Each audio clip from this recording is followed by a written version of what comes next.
Em nome do Pai, do Filho e do Espírito Santo. Amém. Amado irmão, amada irmã, é com muita alegria que nós estamos aqui para juntos estudar e meditar o Evangelho que a nossa igreja nos propõe para esta terça da 25ª semana do Tempo Comum. O Evangelho de hoje se encontra lá em Lucas, capítulo 8, versículo de 19 a 21, que diz assim: Naquele tempo, a mãe e os irmãos de Jesus aproximaram-se dele, mas não podiam chegar perto dele, por causa da multidão. Então anunciaram a Jesus: Tua mãe e teus irmãos estão aí fora e querem te ver. Jesus respondeu: Minha mãe e meus irmãos são aqueles que ouvem a palavra de Deus e a põem em prática. Amados irmãos e irmãs, esse texto é utilizado por muita gente como uma afronta ao catolicismo, porque ficam dizendo muitas vezes por aí que parece que Jesus não gostava tanto de Nossa Senhora e fica diminuindo também quem Maria é. Além dessa realidade, alguns ficam dizendo que esse texto quer dizer que Maria, na verdade, de forma alguma, foi virgem perpetualmente falando, ou seja, antes, durante e depois do parto, porque aqui fala da realidade de irmãos. Mas vamos lá para que eu possa te ajudar a compreender esse texto na íntegra. Então, primeira coisa, é importante você entender como é que era a compreensão judaica.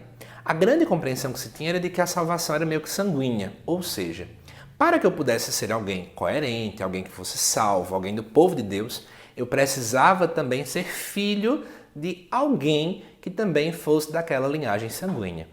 Então, o que acontece? Quando eu não fosse assim, eu já nascia amaldiçoado, já nascia como Deus me colocando, de lado e por aí vai.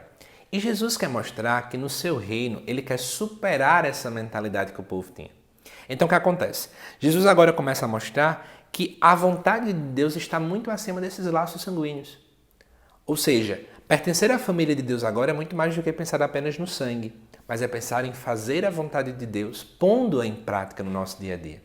Então, na verdade, não imagine que ele está diminuindo o poder de Maria, a visão de Nossa Senhora. Até porque o próprio evangelista Lucas coloca muito claramente Maria como aquela que ruminava a palavra. Maria escutava e guardava tudo aquilo no coração. E aí o que acontece sobre essa história de irmãos? Vamos entender. Naquele tempo, as famílias eram clânicas, então existiam grandes clãs. E aquelas pessoas, elas viviam todas juntas e parentes recebiam o nome de irmãos. Somente isso. Então eu tinha um primo que também era chamado de irmão, eu tinha uma pessoa que estava naquele clã que também era chamado de irmão.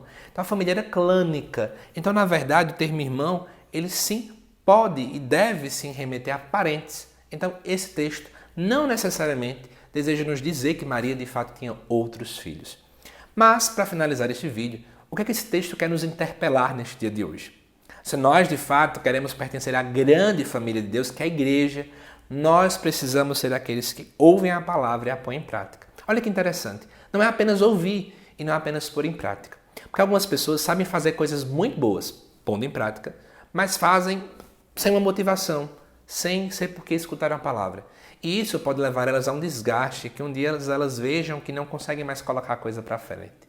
Mas quando nós escutamos a palavra e ao escutar nós pomos em prática, a coisa muda de figura.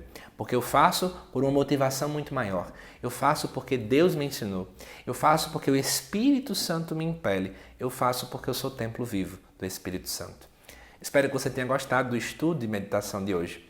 Que Deus te abençoe e até os nossos próximos vídeos aqui no canal.